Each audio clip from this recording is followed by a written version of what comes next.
Welcome to the 2019 Louisiana Sports Hall of Fame, where a lot of tremendous talent is being honored, especially this GOAT right here, Mr. Peyton Manning.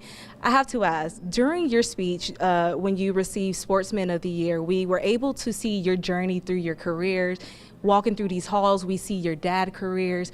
You have so many accolades on your resume. What are you teaching your kids as they begin to walk into their own path? Well, I think that's exactly the right word, is path, and it's theirs. And, you know, I think you have to learn different things along the way at different ages. I know I certainly did, and I have met a lot of great people along this journey. I've had some tremendous experiences, and I think, like I said earlier, you don't spend a whole lot of time looking back when you're sort of in the middle of it. You try to focus on the present and kind of look to see what might be coming down the road. But when you receive news about an induction into this special Louisiana Sports Hall of Fame, you do reflect and you do go back and think about the people that have helped you get to this point. And it's been a lot of fun going down memory lane. I'm pretty sure it's awesome to be from Louisiana, but I have to ask, in 2009, you threw a pick and it gave Drew Brees and the Saints their first Super Bowl. How did you get over that moment, especially being from New Orleans?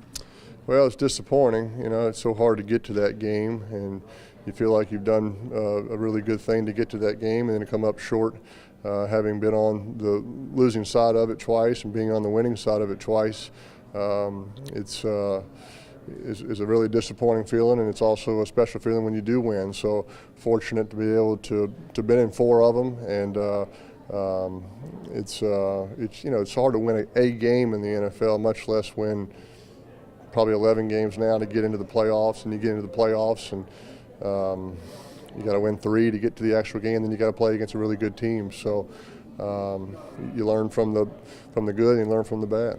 I know you and Drew Brees are really good friends, and we can't really speak on, you know, what he's thinking, but as a quarterback who retired after you got that ring, what are some of the things that quarterbacks go through as they're battling? Is this my last year?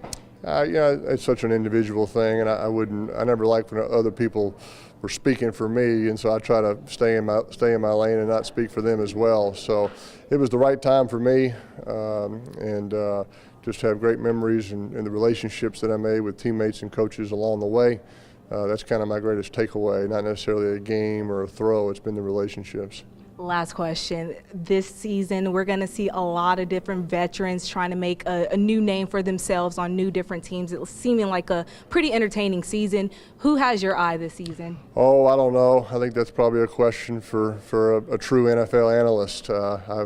I passed on a couple of those opportunities, and so there's certainly not a shortage of them out there. So I'm pulling hard for the Giants, pull hard for Eli every single year, and certainly keep up. Go to most of the Broncos games, and get back to I've been back to a Colts game the past 3 years, usually to see a teammate get inducted into the Ring of Honor. Reggie Wayne, last year's member of the Louisiana Hall of Fame, got inducted last year, and try to get back this year for an old teammate, Dwight Freeney's getting inducted. So still stay close to the game, still stay involved, pull hard for Eli, and keep up with players and coaches that you played with or played for, and you know, still try to stay close to it. Go to State or the Raptors? I think the Raptors are going to beat them. Yeah. And if you could have someone replace your singing voice on the jingles, who would you pick? I heard you singing earlier. Let me hear what you got. Let's see what you got. Nationwide is on your side. There you go. Thank you so much, Mr. Manning. It was a pleasure meeting you. Thank you very much. Thank you. Well, you guys, you heard it here first with Mr. Manning. He's just really super excited to be inducted into this wonderful, I would say, heaven place in Louisiana. Sending things back to you guys in the studio. Shaquira Martin, News 15 Sports.